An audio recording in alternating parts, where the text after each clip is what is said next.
Hello student, you are the most welcome in the J classes Meerut. My name is Govind Saini.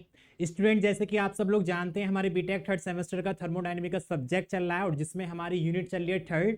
और unit third का नाम है second law of the thermodynamic. और आज हम डिस्कस करने वाले हैं प्रॉब्लम्स के बारे में। ठीक है, प्रॉब्लम्स को सोल्व करेंगे जो हमने लास्ट क्लास में डिस्कस किया था कार्नोट साइकिल के बारे में, और दूसरा हमने डिस्कस किया था कि टेम्परेचर स्केल क्या होता है, और उसी के बेस पे हम अपने क्वेश्चंस को सोल्व करेंगे। देखते हैं अपने क्वेश्चंस। ठीक है, तो स्टूडेंट मैं आपको बता दूं कि पेपर में सबसे ज्यादा आपको प्रॉब्लम ही पूछी जाती है, क्वेश्चंस पूछे जाते हैं। तो आज सबसे ज्यादा आपको जो प्रैक्टिस करनी है वो आपको करनी है क्वेश्चंस की। ठीक है, चलो बढ़ते हैं। हर क्वेश्चन को मतलब पढ़ के उसको सोल्व करेंगे। तो कोई भी क्वेश्चन आता है, कोई भी क्वेश्चन को आने से पहले आपको उसको पढ़ना है 2 बार कि आखिरकार उस क्वेश्चन में पूछा क्या गया है। ठीक है, तो बढ़ते हैं क्वेश्चन की तरफ।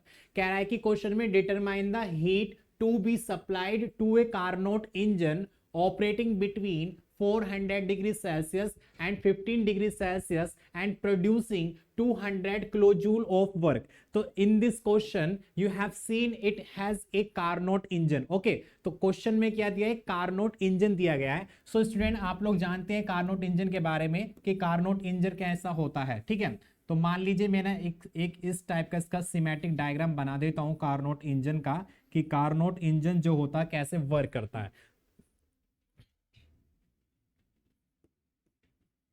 ठीक है, तो कार्नोट इंजन, देखो कार्नोट इंजन मैंने आपको बताया था कि कार्नोट इंजन क्या होता है। तो it is similar of the heat engine, but in this engine they it give the 100% efficiency. Okay, but it is not a possible for any device, any system. ठीक है, तो कार्नोट इंजन के बारे में मैंने कल आपको बताया था कि कार्नोट इंजन क्या होता है कि 100% इफिशियंसी देता है, बट ऐसा 100% इफिशियंसी देना किसी भी सिस्टम के लिए, किसी भी डिवाइस के लिए इम्पॉसिबल नहीं है। तो स्टूडेंट यहाँ पे बात करते हैं किसकी? एक हीट इंजन के बारे में। तो हीट इंजन क्या करता है कि एक उसमें सोर्स होता है, तो सोर्स से क्या कर लेता है? वो हीट लेता है और वहां पे हीट को कन्वर्ट करता है किसमें? वर्क में। और वर्क में कन्वर्ट करने के बाद वहां पे वो किसको क्या करता है? एक हीट देता है किसको? सिंक को। तो मैं यहाँ पे बात करूंगा सोर्स की। तो this is the source that has the temperature of T1। This is the temperature of T1 and after that he will reject the heat of Q1। ये क्या कर रहा है? हमारी जो हीट है Q1 वो रिजेक्ट कर रहा है, और कार्नोट इंजन क्या कर रहा है? उसको वर्क में कन्वर्ट कर रहा है। और वर्क में कन्वर्ट करने के बाद मैंने आपको बताया था कि हमारा कोई भी सिस्टम होता है तो उसमें कुछ ना कुछ हीट हमारे सिस्टम मतलब सराउंडिंग की तरफ जाती है। तो मैंने मान लिया जो हमारी हीट जा रही है दैट इज द Q2, और कहां पर जा रही है? सिंक में जा रही है। और सिंक का टेम्परेचर कितना हो जाएगा? T2 हो जाएगा। T2 हमारा टेम्परेचर हो जाएगा। तो अब देखते हैं कि क्वेश्चन में हमारी क्या क्या वैल्यू दी हुई है, उनको लिख लेते हैं। ठीक है, तो गिवन में सबसे पहले लिखते हैं कि हमारी गिवन में कौन कौन सी वैल्यू दे रखी हैं। तो बात करता हूं किसकी? Determine the heat to be supplied. ठीक है, तो determine the heat to be supplied to a Carnot engine, कि हम कार्नोट इंजन को कितना हीट सप्लाई कर रहे हैं वो मुझको निकालना है। तो डेट इज वन Q1 की मुझको वैल्यू को निकालना है। ओके स्टूडेंट, फिर कह रहा है कि इंजन जो है वर्क कर रहा है between 400 degree Celsius and 15 degree Celsius. This is the heat reservoir. Okay, तो यहां पे आपको पता होगा कि हमारा जो सोर्स होता है उसका टेम्परेचर ज्यादा होता है किससे? T2 से। तो यहां पे आपको देखना है कि T1 क्या होगा। तो T1 की वैल्यू हमारी स्टूडेंट कितनी होगी? That is the 400 degree Celsius. 400 degree Celsius. और यहाँ पे T2 की वैल्यू कितनी हो जाएगी हमारी? 15 डिग्री सेल्सियस। 15 degree Celsius. फिर कह रहा है कि and produce 200 kilo joule of work, जो हमको वर्क प्रोड्यूस कर रहा है उसकी वैल्यू हमारी कितनी दे रखी है स्टूडेंट? हमारी वैल्यू दे रखी है 200 किलो जूल। तो इतना सब कुछ हमारे क्वेश्चन में दे रखा है, इतना सब कुछ क्वेश्चन में दे रखा है, और आपको क्वेश्चन से देख के ही इतना सब कुछ लिखना है। ठीक है, चलो बढ़ते हैं आगे की तरफ। अब इसमें हमको क्या निकालना है कि हमारा जो सोर्स है वो कितना हीट हमको रिजेक्ट कर रहा है, उसकी वैल्यू को निकालना है। वो हमको पूछ रहा है कि इतना कितना हीट वो रिजेक्ट कर रहा है, उसकी वैल्यू को निकालना है। सो स्टूडेंट, यहाँ पे क्वेश्चन की तरफ आगे बढ़ते हैं तो कैसे निकालेंगे। सो स्टूडेंट, आप लोग जानते हैं कल मैंने आपको बताया था बाय थर्मोडायनेमिक स्केल के अकॉर्डिंग, बाय थर्मोडायनेमिक स्केल के बारे में मैंने आपको बताया था कि थर्मोडायनेमिक स्केल क्या होता है। That is Q1 upon Q2 equals to T1 upon T2। यही था कल, यही बताया था मैंने कि Q1 अपॉन Q2 बराबर किसके होगा, T1 अपॉन T2 के बराबर होगा। अगर मैं यहाँ पे वैल्यू की बात करूं, देखो Q1 और Q2 की वैल्यू मुझको नहीं दे रखी है, T1 और T2 की वैल्यू दे रखी है, तो यहाँ पे मैं क्या करूंगा, इनके वैल्यू को पुट करूंगा, तो Q1 upon Q2 equals to मेरा क्या हो जाएगा, T1 की वैल्यू कितनी दे रखी है, 400 डिग्री सेल्सियस दे रखा है, और T2 की वैल्यू कितनी दे रखी है, 15 डिग्री सेल्सियस दे रखी है। स्टूडेंट यहाँ पे आपको एक बात ध्यान देने वाली बात यह है कि अगर कोई भी न्यूमेरिकल हो थर्मोडायनेमिक का जिसमें टेम्परेचर आता है, तो हमको वहां पे टेम्परेचर डिग्री सेल्सियस में दिया होता है, हमको उसको चेंज करना होता है केल्विन में, क्योंकि केल्विन इज द ऐसा यूनिट ऑफ द टेम्परेचर। ठीक है, तो कोई भी मतलब अगर हमको न्यूमेरिकल में कोई भी टेम्परेचर को सोल्व करना है, अगर टेम्परेचर आ रहा है तो उसको केल्विन में सोल्व करना है, किसमें करना है, केल्विन में सोल्व करना है। तो यहां पे बात करेंगे, अगर मैं T1 बराबर मेरा 400 डिग्री सेल्सियस दे रखा है, तो उसको मैं चेंज करूंगा किसमें, केल्विन में। तो केल्विन में चेंज करने के लिए इसमें 273 ऐड कर देते हैं, 273 ऐड कर देते हो तो वैल्यू कितनी आती है वो लिखेंगे यहाँ पे। तो कितना हो जाएगा, ये हो जाएगा 673 केल्विन हो जाएगा। ओके, यहाँ पे T2 हमारा कितना दे रखा है, 15 डिग्री सेल्सियस दे रखा है। यहाँ पे 15 प्लस 273 करेंगे तो डेट विल बी, तो कितना आएगा, 5 और 3 हमारे 8 हो जाएंगे, 7 और 1 8 हो जाएगा, ये 2, तो 288 केल्विन हो जाएगा। कितना हो जाएगा, 288 केल्विन। ठीक है, 288 केल्विन। ओके स्टूडेंट, अब यहाँ पे T1 की वैल्यू हमारी कितनी आ जाएगी, 673 अपॉन ये हो जाएगा 288। ठीक है, तो इस तरीके से यहाँ पे अपनी वैल्यू को पुट करेंगे। और यहाँ पे अगर मैं बात करूं किसकी, Q1 की, तो Q1 की वैल्यू हमारी कितनी आ जाएगी यहाँ पर, तो Q1 की वैल्यू आ जाएगी कितनी आएगी, 673 अपॉन 288 दैट इज Q2। तो ठीक है, तो यहाँ पे Q1 की वैल्यू मेरी कितनी आई, 673 अपॉन 288 Q2। ओके स्टूडेंट, चलो आगे बढ़ते हैं। इसमें आगे अब क्या करेंगे हम, आगे आप इसमें क्या करेंगे, इसमें हम बात करेंगे किसकी, वर्क डन की। अगर मैं यहाँ पे बात करूं किसकी, वर्क डन की, यहाँ पे वर्क डन कितना हो रहा होगा, तो मैंने आपको बताया था कि जो मेरा मतलब आने वाला हीट इक्वल्स टू जाने वाला, मतलब आने वाली एनर्जी इक्वल्स टू जाने वाली एनर्जी। तो यहाँ पे हमारी कितनी आ रही है, Q1 आ रही है, और कितना जा रहा है, W प्लस Q2 जा रहा है। तो यहाँ पे अगर मैं W की बात करूं, मतलब वर्क डन की बात करूं, तो वर्क डन मेरा कितना हो जाएगा, Q1 माइनस के Q2 हो जाएगा, Q1 माइनस के Q2 हो जाएगा। ठीक है, तो यहाँ पे देखेंगे कि हमारा जो वर्क डन होगा, तो वर्क डन की वैल्यू हमारी क्या हो जाएगी, Q1 माइनस के Q2, Q1 माइनस के Q2, मैंने इसको इक्वेशन मान लिया फर्स्ट, इसको मैंने इक्वेशन नंबर मान लिया फर्स्ट मान लिया। ठीक है, अब यहाँ पे क्या करेंगे स्टूडेंट, यहाँ पे बात करेंगे किसकी, कि हमको वर्क की वैल्यू दे रखा है। ठीक है, वर्क की वैल्यू हमारी कितनी दे रखी है, 200 किलो जूल दे रखा है। ठीक है, तो यहाँ पे बात करेंगे कि वर्क की वैल्यू कितनी दे रखी है, 200 किलो जूल दे रखी है। ठीक है, Q1 की वैल्यू अभी हमने निकाली थी कि Q1 की वैल्यू कितनी आई थी हमारी, 673 अपॉन 288 Q2, 673। ठीक है, 673 अपॉन 288 Q2 माइनस के Q2। ठीक है, तो यहां पे हमने क्या करा, Q1 की वैल्यू को पुट कर दिया, Q1 की वैल्यू को क्या करा, यहां पे हमने पुट कर दिया। ठीक है, तो इतना करने के बाद अब यहां पे इसको सोल्व करेंगे। तो सोल्व करने के लिए मैं क्या करूंगा, 200 इक्वल्स टू, इक्वेशन आपको सोल्व करनी है, तो 288 मैंने एलसीएम ले लिया, तो यहां पे हो जाएगा 673 Q2 माइनस के 288 Q2। ओके, अब यहां पे इसको कैलकुलेट करेंगे, तो कैलकुलेट करेंगे तो 673 में से 673 माइनस 288 माइनस करेंगे तो हमारा आएगा 385। ठीक है, तो 385, तो मैंने क्या करा, 200 मल्टीप्लाई इसको इधर ले गया, तो 288 इक्वल्स टू इसको माइनस करा तो 385, कितना आया मेरा, Q2 आया। कितना आया स्टूडेंट, Q2 आया। तो यहाँ पे वैल्यू को देखेंगे, वैल्यू को पुट करेंगे। अब यहाँ पे Q2 की अगर मैं वैल्यू को निकालूंगा तो वो कितना हो जाएगा, 200 मल्टीप्लाई 288 अपॉन ये इसके नीचे आ जाएगा 385। तो यहाँ पे कैलकुलेशन करेंगे, कैलकुलेशन कितनी आएगी हमारी, देखेंगे कि 200 multiply 288 equal divide by 385।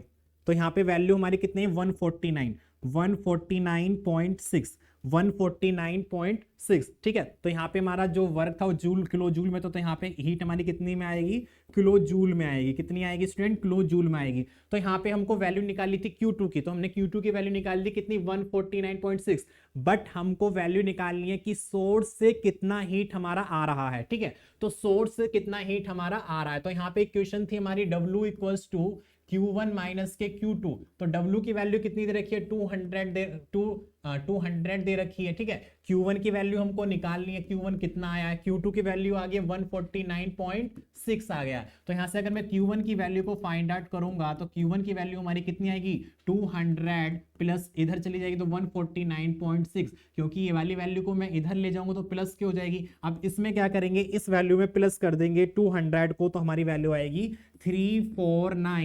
349.6 kilo joule, जो हमको वैल्यू को बताना था। तो यहाँ पे हमारी सोर्स से जो हीट रिजेक्ट हो रही है वो कितनी होगी 349.6 किलो जूल होगी, और जो सिंक को हीट जा रही है that will B 149.6 kilo joule होगी। स्टूडेंट यहाँ पे क्वेश्चन को कैसे हमारा आंसर सही आया है, सही या गलत आया है, ठीक है, उसको आइडेंटिफाई भी आप मतलब सेल्फ कर सकते हो, क्योंकि Q1 मेरा सोर्स से हीट आ रही है तो इसकी वैल्यू ज्यादा होगी, ठीक है, 349.6 है, नियर अबाउट 350 मान लीजिए इसकी वैल्यू, ठीक है। और जो मेरे सिंक को हीट जा रही है दैट इज द वैल्यू 149 मतलब 150 मान लीजिए। तो कहने का मतलब क्या है, Q1 की वैल्यू जो है वो हमारी कैपिटल है किससे, Q2 से, तो हमारी Q1 की वैल्यू ज्यादा है Q2 से। तो यहाँ पे हीट इंजन में यही होगा, तो हीट इंजन में सोर्स से जो मेरी हीट आ रही है वो इतनी आ रही है, और जो सिंक को हीट जा रही है वो इतनी जा रही है। अब यहाँ पे वर्क को कितना जा रहा है, मेरा 200 जा रहा है। तो कहने का मतलब क्या है, आपने पढ़ा होगा जो मैंने अभी बताया था, तो Q1 जो होता है वो इक्वल होता है किसके, वर्क के,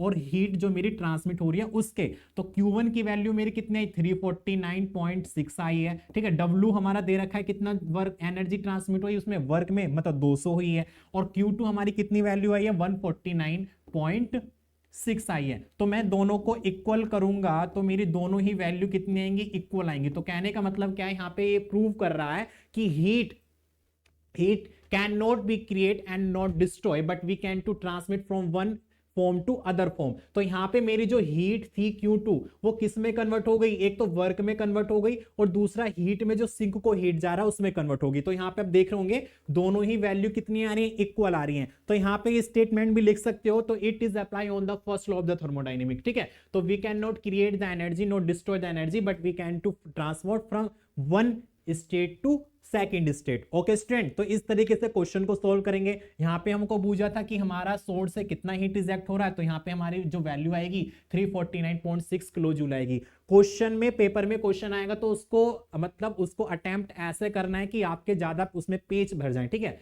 तो क्योंकि आपका जो पॉजिटिव जो पॉइंट रहते हैं वो न्यूमेरिकल्स में होता है, क्योंकि इसमें आपसे 2 से 3 पेज भर जाते हैं, तो उससे क्या होता है नंबर ज्यादा मिल जाते हैं, ठीक है।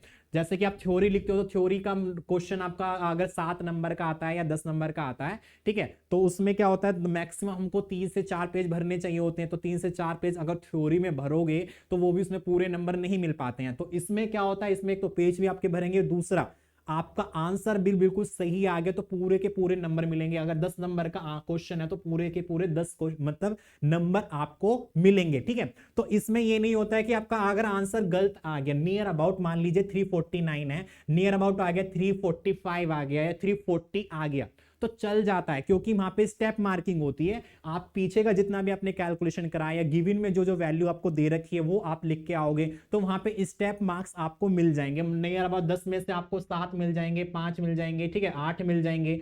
अगर ये नहीं कि आंसर तुम्हारा गलत आ गया तो आपका पूरा क्वेश्चन ही गलत हो जाएगा, ऐसा कुछ नहीं है, ठीक है स्टूडेंट।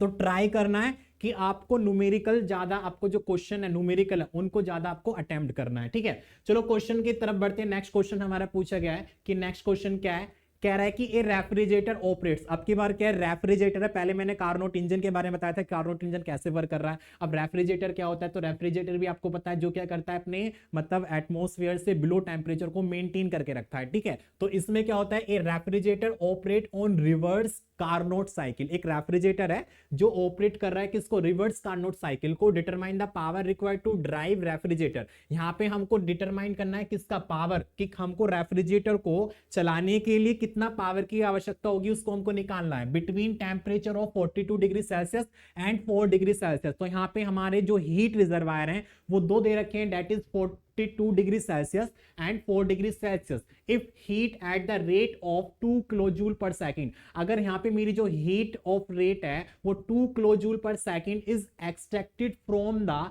Lower temperature region. तो कहने का मतलब क्या है स्टूडेंट, यहाँ पे जो मेरी हीट है, जो लोअर टेम्परेचर से जो हीट जा रही है उसकी वैल्यू कितनी दे रखी है, 2 किलो जूल पर सेकंड दे रखी है। तो यहाँ पे हमको वर्क बताना है कि रेफ्रिजरेटर को कितना वर्क देना पड़ेगा जिससे वो इतना हीट को ट्रांसमिट कर सके। तो स्टूडेंट आप लोग जानते हैं कि रेफ्रिजरेटर के बारे में बात करूं तो रेफ्रिजरेटर मतलब इस तरीके से हमारी इसकी साइकिल बनेगी। दिस इज द रेफ्रिजरेटर और इधर से हमारा क्या होता है, एक हमारा लो बॉडी टेम्परेचर होता है, ठीक है। तो यहाँ पे हमको क्या देना पड़ता है, इसको वर्क देना पड़ता है, ठीक है। तो यहाँ पे मैं बात करता हूँ किसका, लो बॉडी टेम्परेचर की। तो लो बॉडी टेम्परेचर हमारा यहाँ पे होगा जिसकी वैल्यू को हम मान लेते हैं T2। यहाँ पे हमारी हीट जा रही है डेट इज द Q2 और यहाँ पे हीट जा रही है हमारी Q1। This is the desired effect, this is the desired effect, ठीक है। तो ये जो इफेक्ट है इसको हमको ट्रांसमिट करना है, तो वहां पे हमको क्या करना पड़ेगा, रेफ्रिजरेटर यूज करना पड़ेगा। और रेफ्रिजरेटर कब चलेगा, जब हम इसको एक पावर देंगे। और यहाँ पे हमारा कोई जिसको कूल्ड बॉडी करनी है वो हमारा टेम्परेचर हो जाएगा T1, ठीक है। उसका टेम्परेचर कितना हो जाएगा, T1 हो जाएगा। तो यहाँ पे जो T1 का टेम्परेचर होता है डेट विल इक्वल बड़ा होता है किससे, T2 से, क्योंकि जो T2 बॉडी होती है वो ठंडी होती है और ठंडी बॉडी का टेम्परेचर हमारा कम होता है। तो कम टेम्परेचर को मुझे ज्यादा वाली बॉडी टेम्परेचर की तरफ अपना, ज्यादा बॉडी जहाँ पे हमारी बॉडी है उसका टेम्परेचर ज्यादा है वहां पे मुझको मतलब जो हीट है वो ट्रांसमिट करानी है। ओके स्टूडेंट, तो यहाँ पे इस तरीके से साइकिल हमारी किसकी बनेगी, रेफ्रिजरेटर की बनेगी। कि रेफ्रिजरेटर में हम किस तरीके से अपना मतलब जो हीट है उसको ट्रांसमिट कराएंगे। ओके स्टूडेंट, तो देख लेते हैं क्वेश्चन में क्या क्या दे रखा है, गिवन में लिख लेते हैं, गिवन में हमारी वैल्यू क्या क्या दे रखी है। तो कह रहा है कि refrigerator operate on reverse Carnot cycle, determine the power required. हमको वर्क की आवश्यकता है कि कितना वर्क हमको निकालना है, that will be determine of the work done. After that refrigerator between temperature, यहाँ पे टेम्परेचर देखो 42 डिग्री सेल्सियस है, तो यहाँ पे क्या होगा, इसका टेम्परेचर कितना होगा, 42 डिग्री सेल्सियस होगा और इसका टेम्परेचर कितना होगा, 4 डिग्री सेल्सियस होगा। कितना होगा, 4 डिग्री सेल्सियस। तो मैं यहाँ पे लिख सकता हूँ T1 की वैल्यू कितनी है, 42 डिग्री सेल्सियस और T2 की वैल्यू कितनी है मेरी, 4 डिग्री सेल्सियस। और after that if heat at the rate of 2 kilo joule पर सेकेंड, तो कहने का मतलब क्या है कि हमारी जो हीट दे रखी है वो रिजेक्ट हो रही है, एक्सट्रैक्ट हो रही है फ्रॉम लोअर बॉडी से। तो जो लो बॉडी है इससे हीट क्या कर रही है, एग्जैक्ट कर रही है, तो इससे हीट जो निकल रही है दैट इज द Q2। तो यहाँ पे हमको Q2 की वैल्यू दे रखी है कितनी, हमको दे रखा है 2 किलो जूल पर सेकेंड। पर सेकेंड का मतलब क्या होता है, रेट, ठीक है, मतलब हीट फ्लो रेट, ठीक है। फ्लो रेट हो रहा है कितना, कितने सेकंड में कितना हीट मेरा यहाँ पे फ्लो कर रहा है। तो सबसे पहले क्या करेंगे, T1 को मतलब डिग्री सेल्सियस है इसको केल्विन में चेंज करेंगे। तो 42 प्लस 273 और ये हो जाएगा 4 प्लस 273 इक्वल्स टू, तो यहाँ पे वैल्यू करेंगे 2 3 कितना हो जाएगा, 5 हो जाएगा, 7 4 11 हो जाएगा, ये हो जाएगा 315 केल्विन और ये हमारा हो जाएगा 4 3 7 7 और 2 277 केल्विन। तो इस तरीके से हमारा यहाँ पे वैल्यू निकल के आएगी 315 केल्विन, T1 की वैल्यू निकल के आएगी और T2 की वैल्यू निकलेगी 277 केल्विन और यहाँ पे Q2 की वैल्यू आपको दे रखी है, ठीक है स्टूडेंट। चलो यहाँ पे हमको क्या निकालना है, वर्क निकालना है कि वर्क को कैसे निकालेंगे। तो student by the thermodynamic scale, by the thermodynamic scale,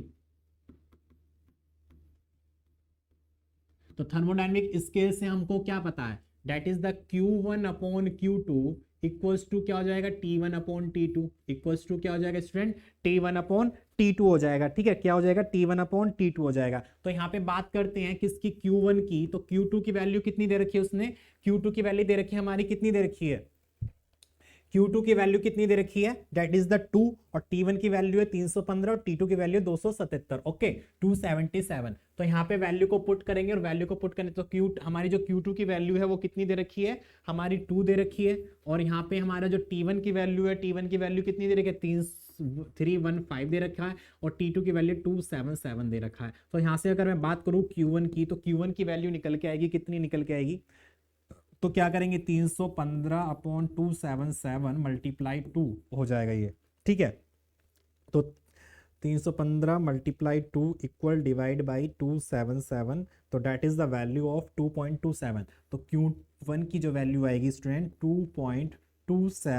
2.27 और मे बी 4 लिख सकते हैं, 2.27 किलो जूल, ठीक है, kilo joule per second, kilo joule per second. तो यहाँ से जो Q1 की वैल्यू निकल के आई है वो कितनी आई है, किलो जूल पर सेकंड में निकल के आई है कितना, 2.274। ओके, अब यहाँ पे वर्क डन की बात करेंगे कि वर्क डन हमारा क्या होगा, वर्क डन, कितना पावर हमको चाहिए इसको निकालने के लिए, तो हमको यहाँ पे वर्क डन निकालना होगा। तो वर्क डन कैसे निकालेंगे, मुझको फॉर्मूला नहीं पता, तो फॉर्मूला कैसे निकालेंगे, यहाँ पे देखो मैंने बताया था आने वाली मतलब inlet energy equals to outlet energy. तो इनलेट मेरा W प्लस Q2 हो रहा है, तो W प्लस Q2, और आउटलेट क्या हो रहा है, Q1 हो रहा है, तो Q1 हो जाएगा। तो यहाँ पे W की वैल्यू क्या आ जाएगी, Q1 माइनस के Q2 हो जाएगा। कितना हो जाएगा, Q1 माइनस के Q2 हो जाएगा। तो यहाँ पे इस तरह से हम क्या करेंगे, W बराबर हमारा क्या हो जाएगा, वर्क डन बराबर हो जाएगा Q1 माइनस के Q2। तो डेट इज द Q1 की वैल्यू हमारी निकल के आएगी 2.274, और माइनस के Q2 की वैल्यू दे रखी है 2। तो यहाँ पे इसको माइनस करेंगे तो इसमें से हमारी वैल्यू निकल के आएगी, इसमें से माइनस करेंगे तो 0.274 kilo joule per second, kilo joule per second. तो this is the work done of this question. तो कहने का मतलब क्या है, रेफ्रिजरेटर को चलाने के लिए, तो रेफ्रिजरेटर को चलाने के लिए तो यहाँ पे हम लिख सकते हैं इसको, तो W बराबर 0.274 किलो जूल पर सेकंड। तो देखो जूल पर सेकंड को हम क्या कहते हैं, वाट कहते हैं, क्या कहते हैं, वाट कहते हैं। तो यहाँ पे किलो वाट भी हम इसको लिख सकते हैं, यहाँ पे किलो वाट भी हम इसको लिख सकते हैं, ठीक है। तो स्टूडेंट यहाँ पे अब डिटरमाइन करना है कि हमारा आंसर सही आया है या गलत आया, तो उसको आखिरकार उसको कैसे आइडेंटिफाई करोगे। देखो Q2 जो था उसका टेम्परेचर था मेरा 2, ओके, तो इसका टेम्परेचर Q1 वो Q2 का टेम्परेचर था 2 और Q1 का टेम्परेचर है 2.274, दैट विल बी इंक्रीज। तो यहाँ पे इंक्रीज कर रहा है, तो आपको सिंक का टेम्परेचर तो कम होगा क्योंकि वहां पे लो बॉडी था, तो उसका टेम्परेचर कितना है, 2 है। अब वहां पे सोर्स की तरफ, जहां पे हमारा सोर्स है वहां उसकी तरफ हम क्या कर रहे हैं, उसको मतलब हीट को ट्रांसमिट कर रहे हैं। तो that is the temperature of, मतलब जहां पे हीट होगा उसकी वैल्यू होगी 2.274। तो यहाँ पे हीट की वैल्यू बढ़ गई है, और हमारा जो वर्क है that is the minimum work 0.274। अगर मैं इसको और हमारा इसको मतलब Q2 को ऐड करूंगा तो मेरा किसके इक्वल क्या आ जाएगा, वो Q1 के इक्वल आ जाएगा, ठीक है। तो इस तरीके से यहाँ पे क्या करेंगे स्टूडेंट, अपने क्वेश्चन को सोल्व करेंगे, और क्वेश्चन को सोल्व करने के बाद अपना जो आंसर आएगा उसको हम यहाँ से लिख सकते हैं। अब आंसर जो आया है उसको हाईलाइट करके लिख सकते हो, ठीक है। तो इससे क्या होता है कि एग्जामिनर को अच्छे से चमक जाता है कि आंसर इसका कहां पर आया हुआ है। अगर कोई फॉर्मूला लिखा है जैसे कि Q1 upon Q2 equals to T1 upon T2 है, इसको हाईलाइट करके लिख दीजिए, ब्रैकेट के अंदर लिख दीजिए, या फिर इसको ब्लैक पेन से लिख दीजिए जिससे कि फॉर्मूला उसको अलग ही दिख जाए, ओके। क्योंकि ये सब हमारे पॉजिटिव पॉइंट ही होते हैं कि कैसे अपना पेपर में अच्छे नंबर लेके आने होते हैं, ठीक है। तो अच्छे नंबर लेके आने के लिए एक तो राइटिंग भी अच्छी होनी चाहिए और लिखने का मेथड भी अच्छा होना चाहिए, और दूसरा वहां पे हमको 2 पेन यूज करने चाहिए, ब्लैक और ब्लू, ओके। कुछ बच्चे होते हैं कि एक ही पेन से सारा ही सब कुछ, क्वेश्चन भी ब्लू से और हमारा आंसर भी ब्लू से, सब कुछ ब्लू से कर देते हैं। तो अच्छा होगा कि आप 2 पेन को यूज करें, ब्लू और ब्लैक, ठीक है। और कोई जो हमारे इंपोर्टेंट जैसे फॉर्मूले हैं या आंसर आया है उसको हाईलाइट करके लिखें, जिससे कि क्या होगा, आपका आंसर मतलब जो क्वेश्चन का आंसर है उसको अच्छे नंबर आपको मिलेंगे, ठीक है। चलो बढ़ते हैं नेक्स्ट क्वेश्चन के बारे में। नेक्स्ट क्वेश्चन क्या है हमारा, this is the next question in your screening. आप सोच रहे होंगे सर इतने बड़े बड़े क्वेश्चंस हैं, अभी तो छोटे छोटे हैं, आगे आने वाले जो क्वेश्चन होंगे बहुत ही बड़े बड़े होंगे, लेकिन आंसर भी उनके छोटे ही होते हैं, इतने बड़े नहीं होते हैं, ठीक है। तो क्वेश्चन में कह रहा है कि ए रिवर्सिबल हीट इंजन, अब की बार क्या है हमारा, रिवर्सिबल हीट इंजन है, that it will can operate between 2 reservoir. यहाँ पे हमारे 2 रिजर्वायर हैं, एक क्या है उसका टेम्परेचर कितना है 8 to 7 डिग्री सेल्सियस है, और दूसरे का हमारा 27 डिग्री सेल्सियस है। फिर कह रहा है कि engine drive a Carnot refrigerator, जो इंजन है वो ड्राइव कर रहा है किसको, एक कारनोट रेफ्रिजरेटर को। तो यहाँ पे इंजन ड्राइव कर रहा है रेफ्रिजरेटर को, ओके।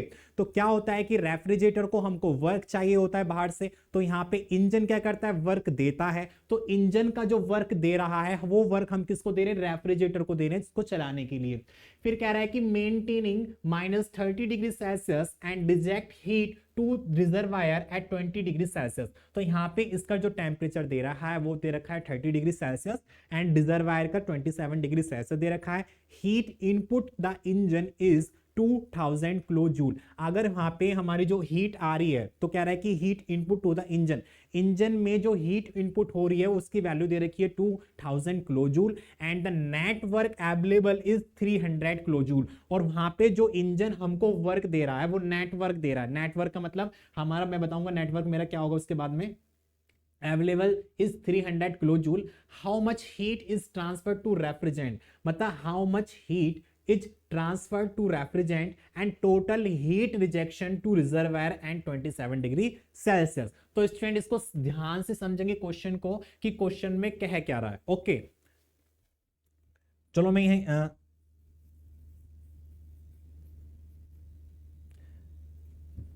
यहाँ एक नेक्स्ट पेज पे बना देते हैं हम। ठीक है, तो नेक्स्ट पेज पे हम बना देते हैं इसको। तो मान लीजिए हमारा एक इस तरीके से, सबसे पहले मैंने मान लिया ये मेरा क्या है, एक हीट इंजन है। ये क्या है, मेरा हीट इंजन है। ठीक है, इसका टेम्परेचर कितना दे रखा है वो मैं बता दूंगा। और यहाँ से हमारा सिंक को जा रहा है, यहाँ से क्या जा रहा है, हमारा सिंक को जा रहा है। तो यहाँ पे हम इसको ऐसे डिटरमाइन कर सकते हैं, कैसे बना सकते हैं। ठीक है, इसको बना सकते हैं हम।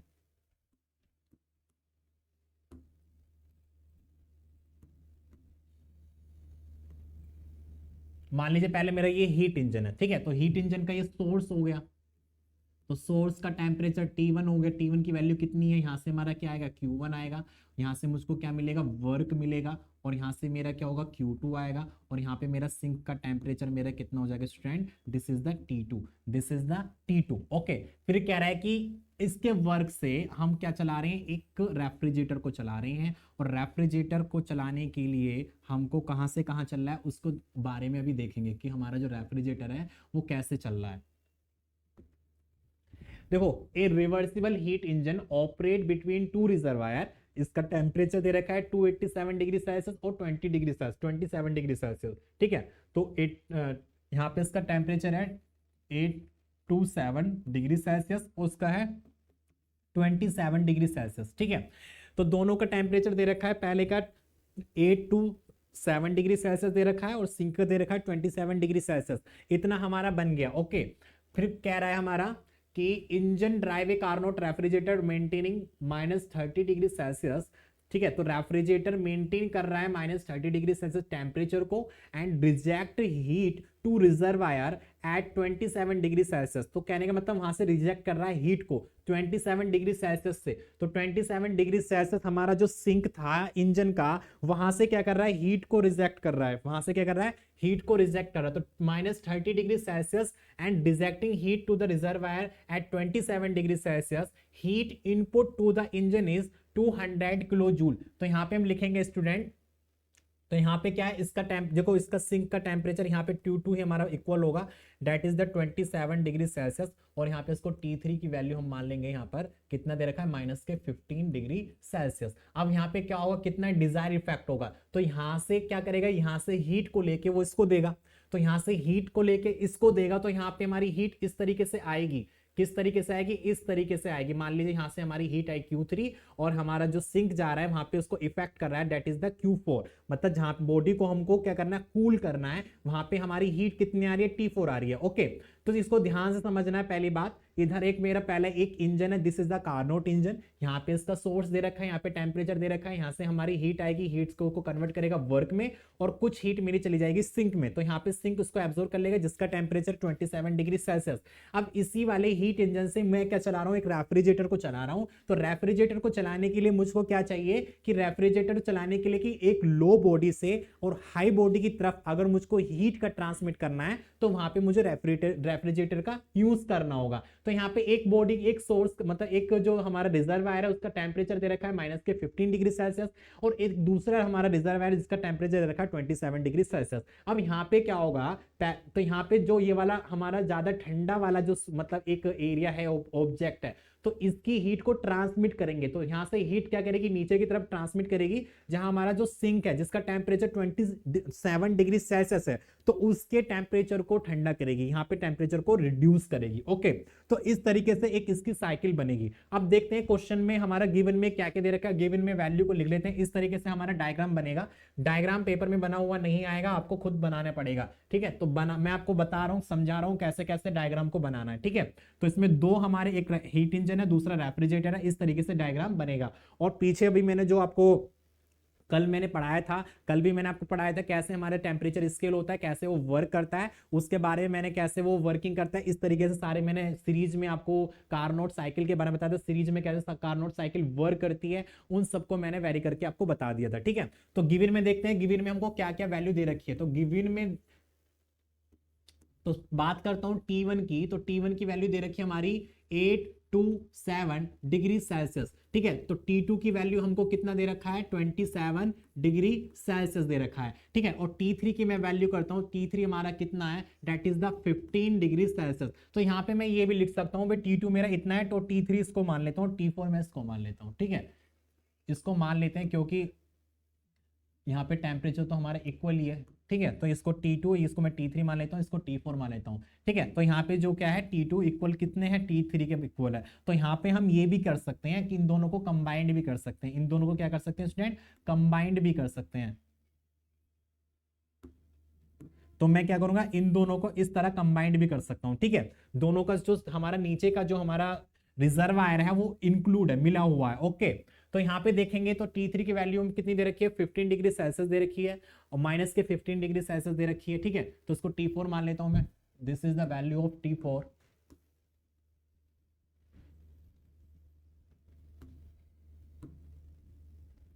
तो this is the value of T4। ठीक है, इसकी वैल्यू हमारी कितनी दे रखी है, T4 दे रखी है। कितनी दे रखी है स्टूडेंट, T4 दे रखी है। या आप इसको ए ही मान लीजिए, T4 T3 रहने दीजिए, इसको पूरे को T2 मान लीजिए, इसको T3 मान लीजिए। ये T3 हो जाएगा और ये हमारा T2 हो जाएगा। ओके स्टूडेंट, इसको इतने मान लीजिए क्योंकि T2 और मतलब T2 और T3 हमारा इक्वल होगा, तो इसको मैंने T2 ही मान रखा है। तो यहाँ पे T2 हो जाएगा, ये हमारा हो जाएगा T3।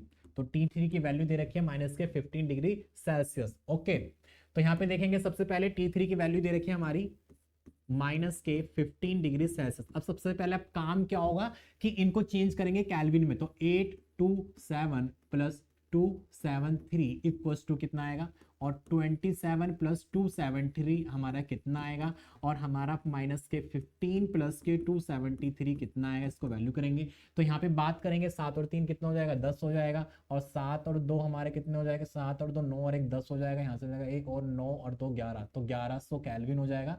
यहाँ पे इसको ऐड करेंगे तो हमारा ये हो जाएगा 300 कैल्विन हो जाएगा। और यहाँ पे इसको हम इसमें से माइनस करेंगे, तो माइनस करेंगे कितना हो जाएगा, ये 273 minus 15 equals to 258, equals to 258 kelvin. Okay,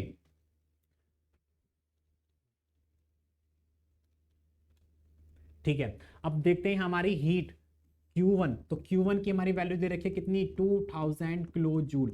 2000 kilo joule. Question में कह रहा था कि हमारी जो हीट रिजेक्ट हो रही है that is the 2000 kilo joule, 2000 kilo joule, और वैल्यू हमको दे रखी है work available is 300 kilo joule.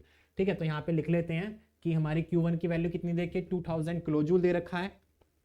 ठीक है, और यहाँ पे हमारा जो वर्क दे रखा है that is the combination of the, जो हमारा वर्क है तो W जो R है वो इक्वल है किसके, हमारा मतलब यहाँ पे Q2 प्लस Q4 के, कितने के, Q4 माइनस Q3, मतलब तो इसको बाद में लिख लेंगे जो भी होगा इसके वैल्यू को। अब सबसे पहले यहाँ पे क्या करेंगे, हम इफिशियंसी निकालेंगे ऑफ द हीट इंजन की, कि हीट इंजन की इफिशियंसी कैसे निकालेंगे उसको देखेंगे। ठीक है, efficiency of the heat engine, तो बाय द हम जानते हैं, क्या जानते हैं, now Q1 upon Q2 equals to क्या हो जाएगा, T1 अपॉन T2 हो जाएगा। भाई इतना समझ में आ गया, T1 अपॉन T2 हो जाएगा। तो यहाँ पे वैल्यू पुट करेंगे that is the Q1 upon Q2 equals to हमारा क्या हो जाएगा, T1 की वैल्यू दे रखी है हमारी 1100 अपॉन, और T2 की वैल्यू दे रखी है हमारी कितनी, 300। ठीक है, कितनी दे रखी है, 300 दे रखी है। तो यहाँ पे अगर मैं बात करूं किसकी, Q2 की, क्योंकि मुझको Q1 की वैल्यू दे रखी है कितनी, 2000 दे रखा है, तो यहाँ पे Q2 की वैल्यू को फाइंड आउट करूंगा। तो यहाँ पे बात करते हैं किसको, Q2 की वैल्यू को मैं अगर फाइंड आउट करूंगा तो कितना हो जाएगा, तो Q2 हमारा इधर चला जाएगा, Q2 इधर चला जाएगा, तो इसको हम, चलो मैं यहीं पे इसको लिख लेता हूं। तो Q1 की वैल्यू दे रखी है 2000 upon Q2 equals to 1100 upon 300।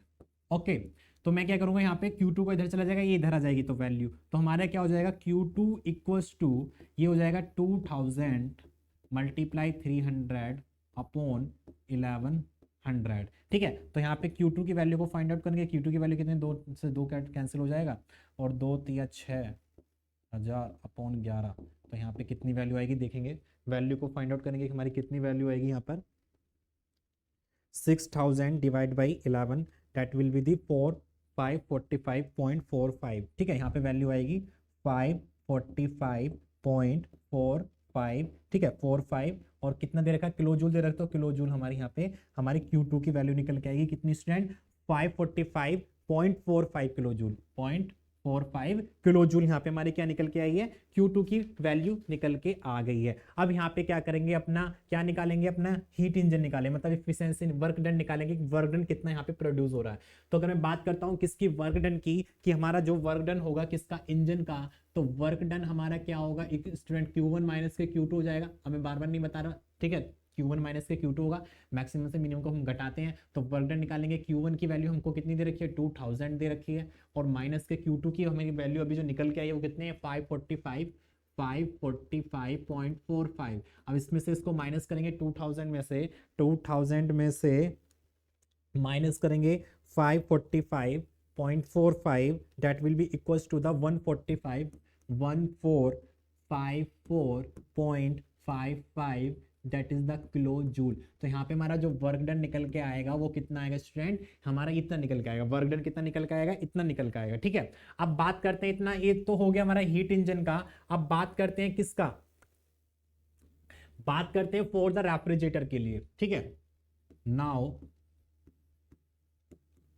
For refrigerator के लिए, रेफ्रिजरेटर के लिए बात करते हैं, तो रेफ्रिजरेटर के लिए अगर मैं बात करूं तो यहाँ पे रेफ्रिजरेटर हमारा जो था वो क्या था, तो यहाँ पे हीट देखेंगे रेफ्रिजरेटर की Q3/Q4 है, Q3/Q4, तो यहाँ पे बात करेंगे किसकी, Q3/Q4 इक्वल्स टू क्या हो जाएगा, T3/T4, कितना हो जाएगा, T3/T4 दे रखा है, ठीक है, T3/T4 मतलब T2 हो जाएगा, वो हमारा टेम्परेचर हमने इसको T2 मान रखा है, T2 मान रखा है, T4 को T2 मान रखा है, तो यहाँ पे इसको T2 लिख देते हैं, ठीक है, क्योंकि वहाँ पे टेम्परेचर जो नीचे की तरफ जा रहा है, तो यहाँ पे हो जाएगा student Q3/Q4 equals to T3 का जो वैल्यू हमारी आई थी वो हमारी कितनी थी, 260 के आसपास आई, 260 आई थी, और ये थी हमारी 300, कितनी थी, 300 थी, ठीक है, ये आई थी ना 258 आई है हमारी वैल्यू, -15 डिग्री सेल्सियस।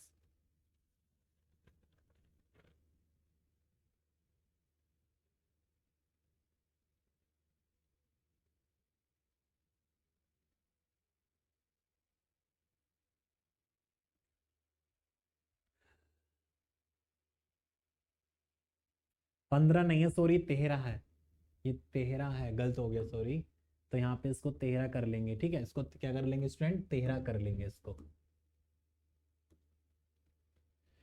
13 कर लेंगे, तो माइनस के 13 हो जाएगा ये, और ये कितना हो जाएगा हमारा 260 हो जाएगा।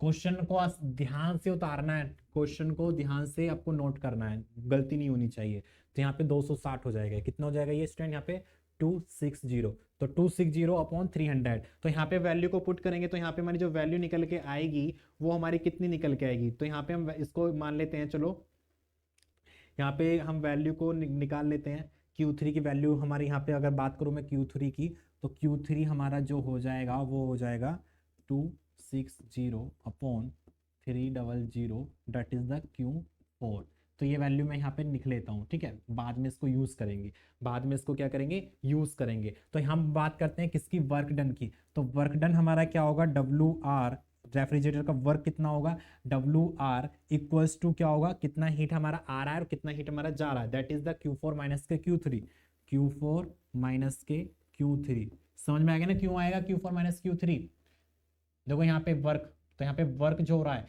वर्क इधर आ रहा है और ये इधर आ रहा है, तो W plus Q3 equals to कितना जा रहा है, Q4 जा रहा है, तो यहाँ पे W की वैल्यू निकालूंगा तो Q4 माइनस के कितना आ जाएगा, Q3 आ जाएगा, ठीक है, तो Q4 माइनस के Q3 आ जाएगा, तो यहाँ पे वैल्यू को पुट करेंगे Q4 माइनस के Q3, तो Q4 की वैल्यू नहीं दे रखी है हमको, Q3 की वैल्यू भी नहीं दे रखी है, और हमको इसका भी वैल्यू नहीं दे रखा है, इसकी भी वैल्यू हमको नहीं दे रखी है, ठीक है। तो यहाँ पे हम बात करेंगे किसकी, तो यहाँ पे हम बात करेंगे, तो यहाँ पे इसकी पहले हमको वर्क डन भी निकालना होगा, ये भी निकालना होगा। अब एक हमारा रिलेशन था, रिलेशन क्या था स्टूडेंट हमारा, कि हमारा जो रिलेशन था, क्या था रिलेशन, पीछे हमारे क्वेश्चन में दिया हुआ है, दैट इज द हमारा जो डिफरेंस था किसका, हीट इंजन का जो वर्क डन था और रेफ्रिजरेटर का जो था, दोनों का जो डिफरेंस था वो 300 दे रखा है, 300 किलो जूल दे रखा है,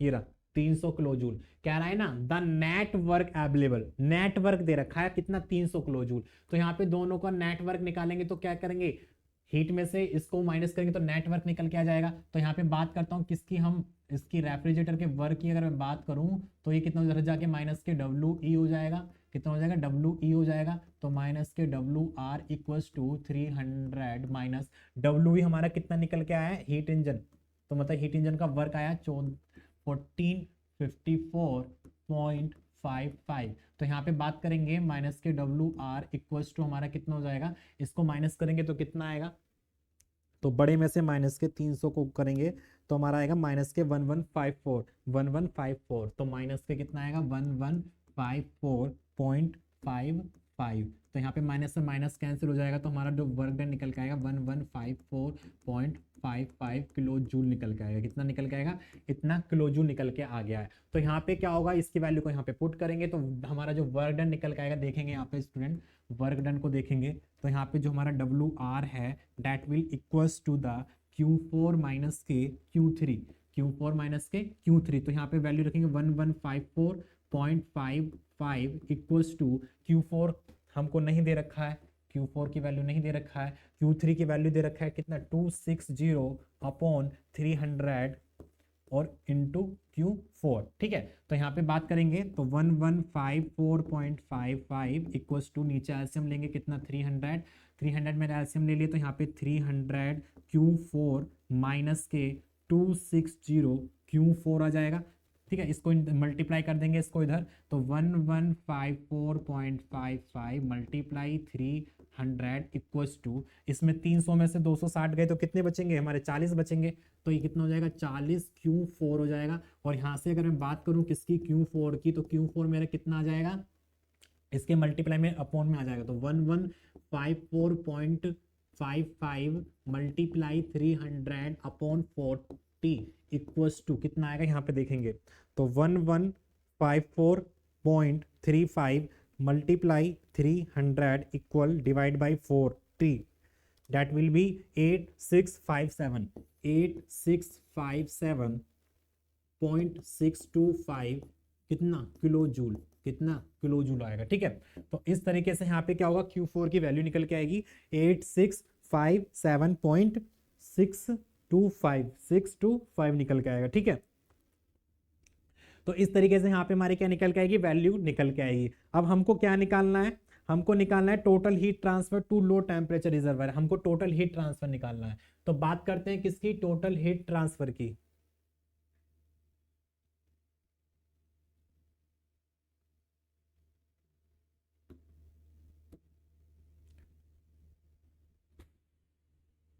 चलो मैं यही निकाल देता हूँ टोटल हीट ट्रांसफर। ठीक है, यहाँ पे निकाल देता हूँ टोटल हीट ट्रांसफर की वैल्यू। ठीक है, यहाँ पे निकालेंगे हम किसकी, total heat transfer to low temperature reservoir. कहने का मतलब क्या है, टोटल हीट ट्रांसफर, चलो मैं लिख देता हूँ total heat transfer to low temperature, मतलब लो टेम्परेचर वाला रिजर्वायर है, वहां पे कितना हीट ट्रांसफर हो रहा है। तो देखेंगे यहाँ पे कितना हीट ट्रांसफर हो रहा है, तो देखेंगे वहां पे कितना हीट ट्रांसफर हो रहा है। देखो यहाँ पे लो रिजर्वायर में कितना हीट हो रहा है, Q2 प्लस Q4 दोनों का हमारा समेशन होगा, Q2 प्लस Q4 का, किसका Q2 प्लस Q4 का समेशन होगा। तो यहाँ पे होगा हमारा टोटल हीट जो होगा Q2 प्लस Q4 का समेशन होगा। और Q2 की वैल्यू हमारी कितनी दे रखी है, Q2 की वैल्यू निकल के आई है स्टूडेंट 545.45 545.45 और Q4 की वैल्यू निकल के आई है 8657.625। तो that will be equals to the, यहाँ पे इक्वल करेंगे तो इक्वल हमारी वैल्यू कितनी आएगी, देखेंगे कि हमारी वैल्यू कितनी आई है 545.45 plus 8657.625 that is the 9203.075 kilo joule. तो ये हमारी हीट निकल के आई है। ठीक है, ये हमारी हीट निकल के आई है टोटल, मतलब जो ट्रांसमिट हमारा हुई है। तो हीट ट्रांसफर टू रेफ्रिजरेंट, मतलब रेफ्रिजरेंट को कितना हीट ट्रांसफर हो रहा है वो हमारी निकल के आई है। ठीक है, रेफ्रिजरेंट को हीट कितना ट्रांसमिट हो रहा है वो निकल के आया हमारा, दिस इज द 8657.625। मतलब heat transfer to the refrigerant, और सारी वैल्यू को हमने निकाल दिया है। तो कहने का मतलब क्या है, क्वेश्चन में हमको बूझा था कि क्वेश्चन में क्या क्या बूझ रहा है। देखो Q2 की वैल्यू की हमारी निकल के आई है हमारी 54, मतलब 545.45 आई है। क्वेश्चन में क्या बूझ रहा है देख लेते हैं। क्वेश्चन में बूझ रहा था कि how much heat is transfer to refrigerant, मतलब रेफ्रिजरेंट कितना हीट ट्रांसमिट करेगा, रेफ्रिजरेंट कितना हीट ट्रांसमिट करेगा। ठीक है, और दूसरा पूछा total heat rejected to reservoir, reservoir को कितना हीट हम रिजेक्ट कर रहे हैं। तो यहाँ पे देखेंगे कि हमारा जो ये वाला जो Q3 है, Q3 की वैल्यू कितनी आई है हमारी, Q3 की वैल्यू कितनी आई है, Q3 की वैल्यू और निकालनी है अभी हमको, ये निकली नहीं है यहाँ से। Q3 की वैल्यू निकालनी, तो Q3 की वैल्यू कितनी आई है यहाँ पे देख लेता हूँ मैं। Q3 की वैल्यू हो जाएगी हमारी Q3 equals to 260 upon 300 multiply Q4 आई है 1154 पॉइंट, सॉरी 8657 है।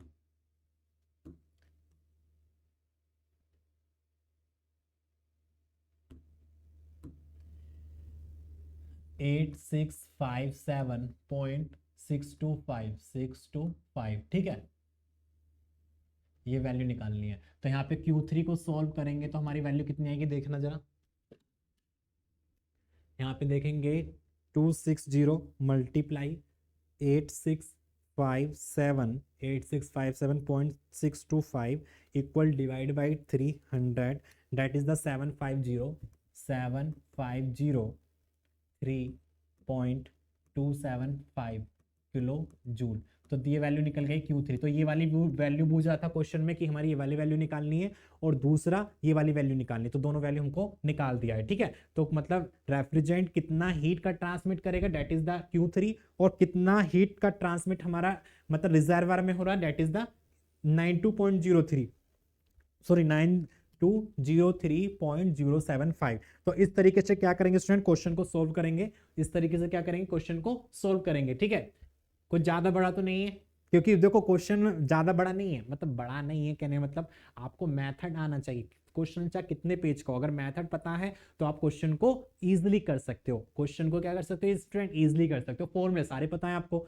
सब कुछ करना है, क्या निकालना है वो सारी वैल्यू निकालनी है। ठीक है, तो इस तरीके से आप क्वेश्चन को कर सकते हो। चलो नेक्स्ट क्वेश्चन की तरफ बढ़ते हैं। नेक्स्ट क्वेश्चन क्या है हमारा, आपकी बार तो पूरा ही बोर्ड बढ़ गया क्वेश्चन से। आपकी बार तो पूरा ही बोर्ड बढ़ गया। पढ़ लिए क्वेश्चन क्या है बताइए, क्वेश्चन को पढ़िए।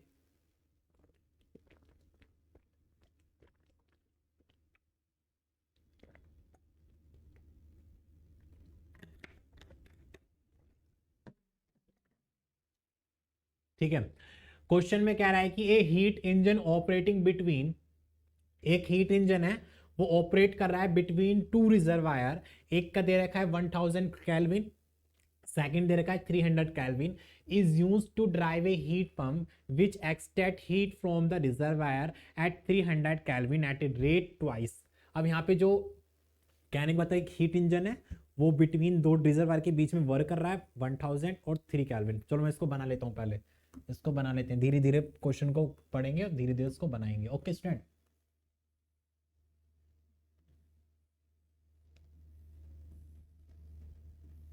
ये मेरा क्या है, हीट इंजन है।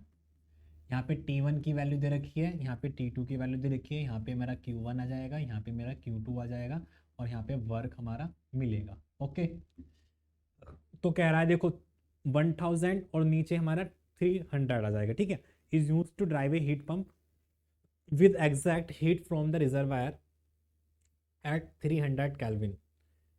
Okay, a heat engine operating between two reservoir at इतना is used to drive a heat pump। इससे हम क्या कर रहे हैं, हीट पंप को चला रहे हैं, और which extract heat from the reservoir, वो रिजर्वायर से हीट एक्सट्रैक्ट कर रहा है 300 केल्विन से एट ए रेट ट्वाइस, मतलब ट्वाइस रेट पे कर रहा है। ठीक है, मतलब उससे दुगना कर रहा है, उससे दुगना कर रहा है, किससे दुगना कर रहा है, तो यहाँ पे मैं लिख देता हूँ इसको।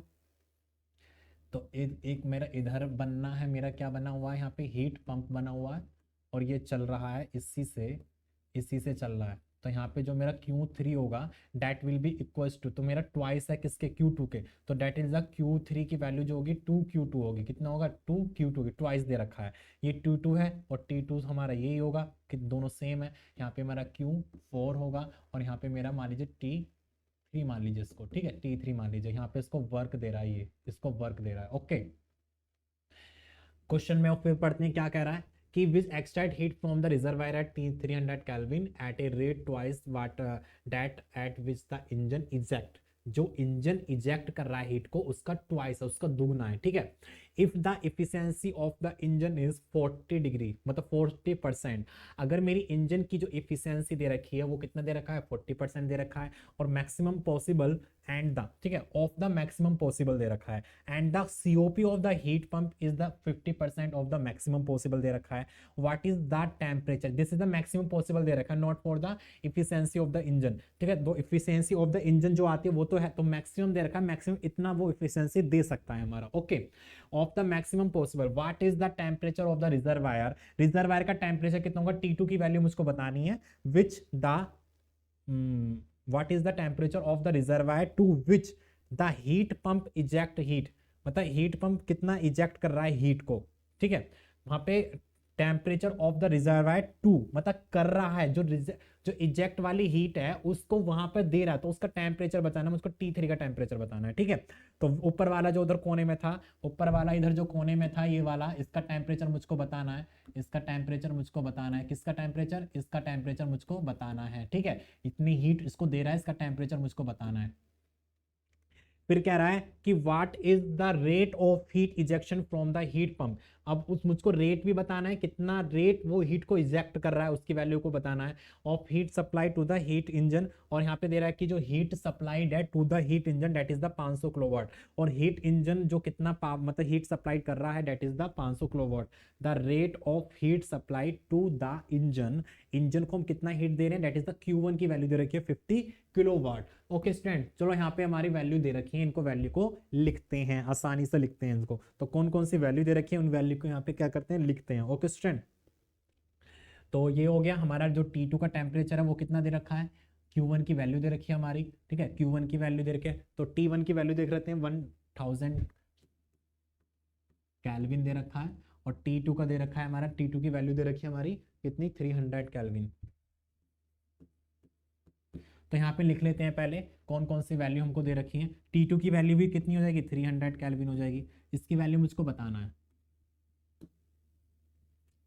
चलो यहाँ पे देखते हैं गिवन में क्या क्या दे रखा है, गिवन में क्या क्या दे रखा है, T1 की वैल्यू दे रखी है, कितनी दे रखी है, 1000 केल्विन दे रखा है, T2 की वैल्यू दे रखी है 300 केल्विन दे रखा है, ठीक है, 300 केल्विन दे रखा है, और T3 की वैल्यू मुझको फाइंड आउट करनी है, और यहाँ पे Q1 की वैल्यू दे रखी है मुझको, जो हीट दे रखा है वो 50 किलोवाट दे रखा है, 50 किलोवाट, 50 किलोवाट दे रखा है, ठीक है। यहाँ पे मुझको Q3 की वैल्यू को बताना है, Q3 की वैल्यू कितनी होगी, इसकी वैल्यू को मुझको फाइंड आउट करना है, और यहाँ पे हमको Q3 की जो वैल्यू दे रखी है वो ट्वाइस दे रखी है Q2 के, तो यहाँ पे Q3 की जो वैल्यू है this is the twice of the Q2, question में दे रखा है कि जो हमारी Q3 है वो कितनी है, वो ट्वाइस है किसके, Q2 के, किसके, Q2 के, ओके, Q2 के ट्वाइस है, तो ये हमको दे रखा है। तो यहाँ पे देखेंगे, अब क्वेश्चन को सोल्व करेंगे तो सबसे पहले हम क्या करेंगे, इफिशियंसी निकालेंगे किसकी, हीट इंजन की, तो हीट इंजन की इफिशियंसी निकालने के लिए हम क्या करेंगे स्टूडेंट, तो इफिशियंसी निकालेंगे किसकी, हीट इंजन की, तो मैक्सिमम, तो यहाँ पे बात करेंगे किसकी, efficiency of the heat engine, तो efficiency of the heat engine हमारा इसने दे रखा है, क्वेश्चन में दे रखा है जो इफिशियंसी है हीट इंजन की दैट इज द 40% है, तो 0.4 हो जाएगा किसके, हीट इंजन के, किसके, मैक्सिमम के, this is the maximum value, तो मैक्सिमम के 40% है, 40% है, ओके। तो यहाँ पे अगर मैं बात करूंगा किसकी, हीट पंप के सीओपी की, तो सीओपी जो दे रखा है किसका, हीट पंप का जो सीओपी दे रखा है वो कितना दे रखा है, 50% दे रखा है, दिस इज द सीओपी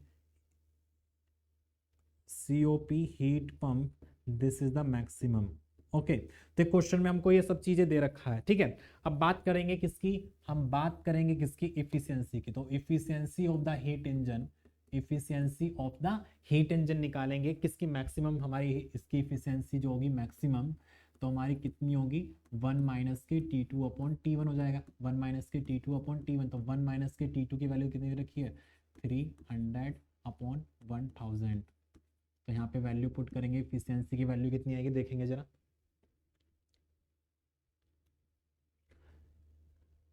तो इसको कर दो इधर, इसको हो जाएगा 1000 माइनस के 300 अपॉन 1000।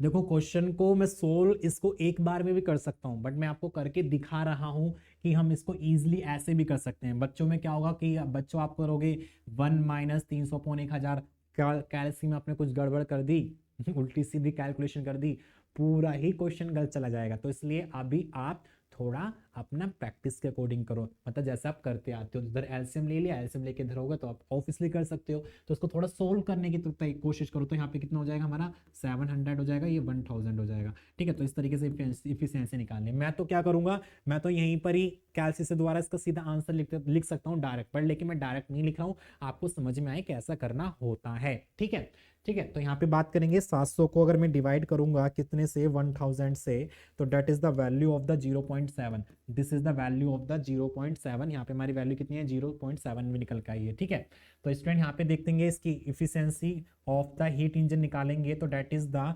0.4 मल्टीप्लाई, तो इफिशियंसी ऑफ मैक्सिमम कितनी है 0.7 निकल के आया, तो efficiency of the heat engine कितना निकल के आएगा, तो 0.7 में मल्टीप्लाई कर देंगे किसकी 0.4 की, तो यहाँ पे वैल्यू निकल के आई 0.28, 0.28 हमारी क्या निकल के आई है यहाँ पे इफिशियंसी निकल के आई है। ठीक है, 0.28 हमारी इफिशियंसी निकल के आई है। अगर यहाँ पे मैं बात करूँ किसकी वर्क डन की, तो इफिशियंसी हमारी हीट इंजन की जो इफिशियंसी होती है that will be equals to the, किसके इक्वल होती है हमारी work done upon heat input के, तो work done upon heat input, तो वर्क डन हमारा कितना निकल के आएगा उसको निकालेंगे, तो वर्क डन बराबर हो जाएगा efficiency of heat engine multiply Q1। तो यहाँ पे बात करेंगे इफिशियंसी हमारी कितनी आई है, इफिशियंसी हमारी कितनी है इंजन की, दैट इज द 0.28 मल्टीप्लाई 0.28, और Q1 की वैल्यू कितनी दे रखी है हमारी 50 दे रखी है। ठीक है, तो यहाँ पे वर्क डन निकालेंगे, वर्क डन कितना आएगा, तो वर्क डन हमारा आएगा 0.28 multiply 50 equals to 14 kilowatt, 14 kilowatt हमारा क्या निकल के आया वर्क डन निकल के आया। तो हीट इंजन का जो वर्क डन निकल के आएगा वो 14 किलोवाट निकल के आएगा। तो यहाँ पे हीट इंजन को मैंने सोल्व कर दिया है। अब सोल्व करना है आपको हीट पंप के बारे में, हीट पंप के बारे में आपको सोल्व करना है। ठीक है, चलो बात करते हैं हीट पंप के बारे में, हीट पंप को कैसे सोल्व करेंगे। ठीक है, नाउ बात करते हैं किसकी, सीओपी की। ठीक है, तो COP of the heat pump maximum. ठीक है, हीट पंप की हम सीओपी निकालेंगे,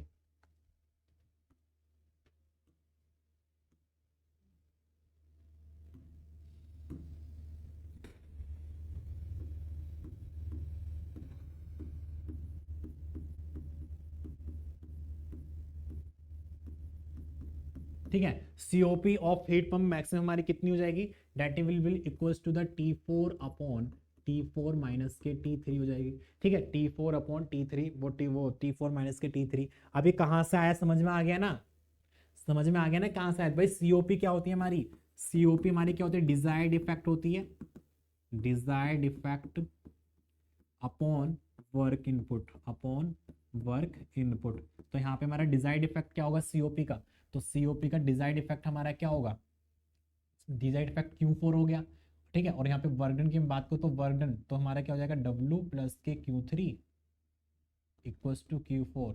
तो यहाँ पे हम बात करूँ वर्कडन कितना हो जाएगा Q4 माइनस के Q3, Q4 माइनस के Q3। तो यही करा है मैंने यहाँ पे Q4 माइनस के Q3, और ये मेरा Q4 हो जाएगा। ठीक है, समझ में आ गया ना कैसा हो गया। ठीक है, चलो बस आपको समझ में आना चाहिए, यही हम ट्राई करते हैं बस कि आपको अच्छे से समझ में आना चाहिए। ठीक है, आपको अच्छे से समझ में आएगा तभी तो आप आगे बढ़ पाओगे। ठीक है, तो आगे बात करेंगे यहाँ पे हम कि इसकी सीओपी को निकालेंगे। तो सीओपी T4 का टेम्परेचर हमको नहीं दे रखा है भाई, T4 का टेम्परेचर मुझको निकालना है, तो T4 अपॉन T4, और T3 का टेम्परेचर वही था T2 के बराबर ही था, तो T3 का टेम्परेचर कितना हो जाएगा 300 केल्विन हो जाएगा। ठीक है, 300 केल्विन हो जाएगा। तो यहाँ पे इसकी सीओपी की जो हमारी हमारी एफिशिएंसी आ जाएगी वो हमारी कितनी आ जाएगी, COP HP this is the maximum efficiency. इसको मैं इक्वेशन मान लेता हूँ, फर्स्ट मान लेता हूँ, ठीक है। इक्वेशन पीछे तो मैंने मानी नहीं है, यहाँ पे इक्वेशन को मान के हम चलते हैं। ओके स्टूडेंट, तो यहाँ पे हीट इंजन, अब हम पे क्या करेंगे, हमें Q2 की वैल्यू निकालनी है। तो Q2 की वैल्यू निकालने के लिए मैं क्या करूंगा, इस Q2 को निकालने के लिए मैं यहाँ से इसको सारी वैल्यू दे रखी है, तो Q2 कैसे निकलेगा मेरा, Q2 को निकालने के लिए क्या करूंगा मैं यहाँ पे, Q2 को निकालने के लिए क्या करूंगा, दैट इज द Q1 मेरा क्या हो जाएगा, W प्लस के Q2 हो जाएगा, और Q2 की वैल्यू हो जाएगी मेरी कितनी, Q1 माइनस के W। तो Q2 की वैल्यू हो जाएगी मेरी Q1 माइनस के W, तो यहाँ पे Q1 माइनस के W हो जाएगी, तो हम यहाँ पे लिखेंगे Q1 माइनस के W। नाउ Q1 माइनस के W, this is the value of the Q2। तो Q2 की वैल्यू क्या आएगी, Q1 माइनस के W आ जाएगी। तो यहाँ पे बात करेंगे Q2 की वैल्यू निकालेंगे, तो Q1 की वैल्यू कितनी दे रखी है, 50 दे रखी है। वर्क डन हमारा कितना निकल के आया था, ये पीछे वर्क डन आया था हमारा 14, तो 50 में से 14 गए तो कितने बचेंगे हमारे स्टूडेंट, तो कितने बचेंगे, तो माइनस करेंगे यहाँ पे, तो इसको करेंगे 36 किलोवाट, तो 36 किलोवाट हमारा निकल के आ गया। तो स्टूडेंट यहाँ पे Q2 की वैल्यू निकल के आ गई। अभी पीछे हमारा क्या दे रखा था, पीछे हमारा क्या दे रखा था, पीछे हमारा क्या दे रखा था कि हमारा जो Q3 है वो किसके 2Q2 के बराबर है। जो हमारा Q3 है that will B is the, तो यहाँ पे बात करेंगे किसकी, तो यहाँ पे बात करेंगे किसकी, Q3। तो Q3 दे रखा है ट्वाइस किसके, Q2 के। तो यहाँ पे बात करेंगे 2 multiply 36, that will be the value of the Q3 is the, 2 छिक्का 12, 2 3 4 72 किलोवाट, 72 किलोवाट हमारे यहाँ पे क्या निकल जाएगी, Q3 की वैल्यू निकल के आएगी, ठीक है। Q3 की वैल्यू निकल के आएगी। अब हम हीट पंप निकालेंगे फॉर हीट पंप। तो हीट पंप की हम वैल्यू को देखेंगे, अगर हीट पंप का मैं क्या करूं, वर्क डन निकालूं, हीट पंप का वर्क डन हमारा क्या होगा, that is the value of the heat pump. तो यहाँ पे हीट पंप का वर्क डन क्या होगा स्टूडेंट, यहाँ पे W प्लस के Q3 बराबर के Q4। तो कहने का मतलब क्या है, W, ये रहा W प्लस के Q3 बराबर के W4, तो W बराबर हो जाएगा Q4 माइनस के Q3, तो W बराबर हो जाएगा Q4 माइनस के Q3, तो W बराबर हो जाएगा Q4 माइनस के Q3। अब यहाँ पे हमारे को W जो वर्क डन दे रखा है वो वैल्यू कितना दे रखा है, वर्क डन का हमारा जो वैल्यू निकल के आया वो उसके रखेंगे। तो वर्क डन हमारा कितना निकल के आया स्टूडेंट, 14 निकल के आया है। तो वर्क डन हमको कितना मिला, 14 मिला है। Q4 की वैल्यू मुझको निकालनी है, Q3 की वैल्यू आई है 72, तो यहाँ पे हो जाएगा Q4 बराबर हमारा 14 प्लस के 72। तो Q4 की वैल्यू जो निकल के आएगी दस इज द 4 और 2 6 हो जाएगी, 7 और 1 8 किलोवाट हो जाएगी, ठीक है। This is the value of the Q4। तो यहाँ पे Q4 की वैल्यू कितनी है, 86 किलोवाट निकल के आई है, ठीक है। अब यहाँ पे बात करेंगे COP की, तो COP हमारी क्या आएगी, COP अगर हम किसकी बात करें, HP की, मतलब हीट पंप की, that is the desired effect हमारा कितना है Q4, और हीट इनपुट हमारा कितना है, वर्क डन है। तो यहाँ पे हम बात करेंगे किसकी, इसकी। तो यहाँ पे देखो COP ऑफ HP हमारा कितना है, Q4 अपॉन W दे रखा है, ठीक है, Q4 अपॉन W दे रखा है। तो यहाँ पे इसको निकाल लेंगे, COP ऑफ HP की वैल्यू निकालेंगे, COP ऑफ HP की वैल्यू कितनी आ जाएगी हमारी, 86 अपॉन W कितना 14, तो इसको डिवाइड करेंगे तो COP HP की हमारी वैल्यू निकल के आएगी, कितनी निकल के आएगी, इसको देखेंगे कितनी निकल के आएगी, 86 divide by 14, 86 divide by 14 that is the 6.143, ठीक है, इतनी हमारी निकल के आएगी। अब यहाँ पे देखेंगे स्टूडेंट, यहाँ पे देखेंगे कि हमारा जो इक्वेशन मैंने फर्स्ट मानी थी, यहाँ पे COP HP maximum equals to कितना दे रखा है, T4 अपॉन T4 माइनस के 300। तो यहाँ से T4 की वैल्यू हमको निकालनी है। अब T4 की वैल्यू कैसे निकालेंगे, देखेंगे कि T4 की वैल्यू कैसे निकालेंगे। तो यहाँ पे देखेंगे कि हम COP ऑफ HP, ठीक है, यहाँ पे हमको वैल्यू दे रखी है इसकी, COP ऑफ HP की ये जो वैल्यू दे रखी है वो कितनी निकल गई हमारी, this is the 6.143, this is the 6.143 निकल के आया है, ठीक है। दिस इज द 6.143 हमारी यहाँ पे वैल्यू निकल के आई है।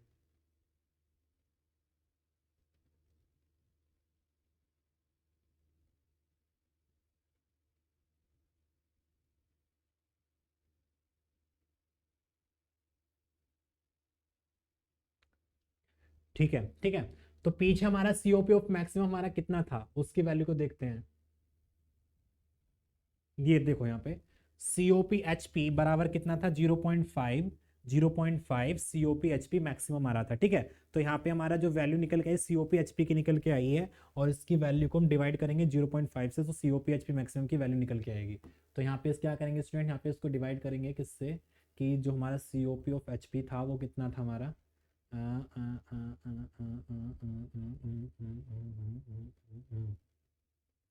0.5, 0.5 से मल्टीप्लाई कर देंगे इसको, तो वहाँ पे हमारा कितना निकल के आएगा।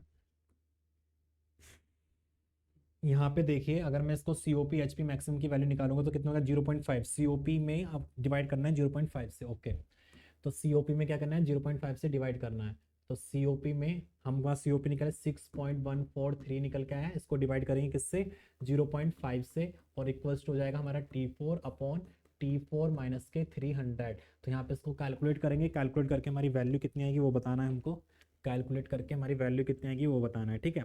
बस COP HP की वैल्यू 6.143 आया है, ठीक है, और हमारा ये वाला जो निकल का है वैल्यू ये थी, और हमने वहाँ पे 0.5 से कर दिया, तो हमारी इसकी वैल्यू निकल के आएगी। तो that is the 6.143 divide by 0.5, that is the value of 112.285 multiply, ठीक है, T4 माइनस के 300 इक्वल्स टू कितना हो जाएगा T4 हो जाएगा, कितना हो जाएगा T4 हो जाएगा, ठीक है। तो यहाँ पे एक बार इसको मल्टीप्लाई करेंगे तो 12.285 T4, ठीक है, माइनस के इसकी मल्टीप्लाई करेंगे कितने 300 से, तो हमारा कितना आएगा 3685.8 इक्वल्स टू T4, ठीक है।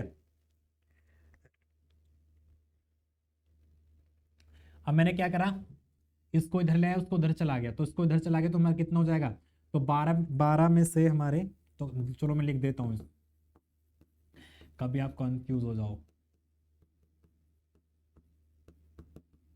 ठीक है। तो 12.285 माइनस 1 करेंगे तो कितना है 11.285 T4 इक्वल्स टू 3685.8। तो यहाँ पे T4 की वैल्यू को निकालेंगे तो 3685.8 अपॉन 11.285, तो T4 की हमारी वैल्यू कितनी आएगी, T4 की वैल्यू हमारी कितनी आएगी 3685.8 डिवाइड बाई 11.285 इक्वल, तो 326.6 केल्विन। तो T4 का टेम्परेचर कितना है 326, ठीक है 326.6। इस तरीके से हमारा टेम्परेचर निकल के आया है।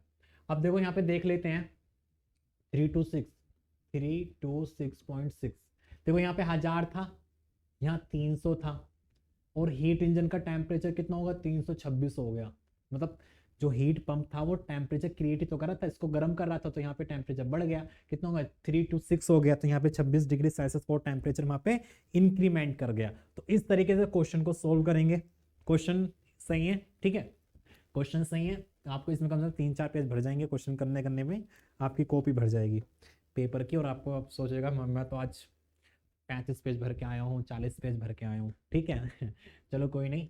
तो इस तरीके से क्वेश्चन को करेंगे। तो क्वेश्चन मतलब आपको अगर बेस समझ में आया ना, अगर बेस समझ में आ गया तो क्वेश्चन आप इजिली सॉल्व कर सकते हो।